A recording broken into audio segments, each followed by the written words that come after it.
فەرمانی دەستگیرکردنەکە بۆ من لە دووی چووم تەسەورەکەی لەسەر چی بێ لەسەرەوەی وەڵام من قسەم کردووە دژی کامیرەی دیاریکردنی تیژڕەوی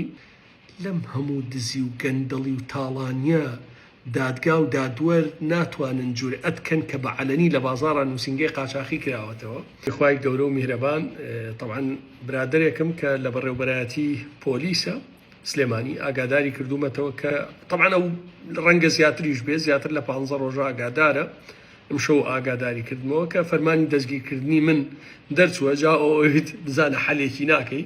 طبعاً من ئەهلی سڵح و حەل نیم چیەکەن بابیکەن بەڵێ من لەبەر ئەوەی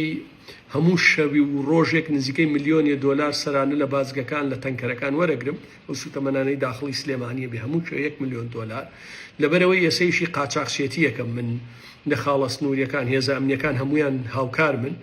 هەموو مانگە نزیکەی 50-60 ملیۆن دۆلارم لە مادەسەکەوێ لەبەرەوەی هەرچی زەوی سلێمانیە بەدەست منە هەر پرۆژێکی نیشتە جێبوو نەکرێ ئەبێت لە 115 مڵکەکانی بدەن بە من ئەگەر نا بە شارەوانی ئەڵێم زەوی نەدا بە کەس. لەم هەموو دزی و گەندەڵی و تاڵانیە دادگا و دادوەر ناتوانن جورئەت بکەن کە بە عەلەنی لە بازاڕە نووسینگەی قاچاقی کراوەتەوە.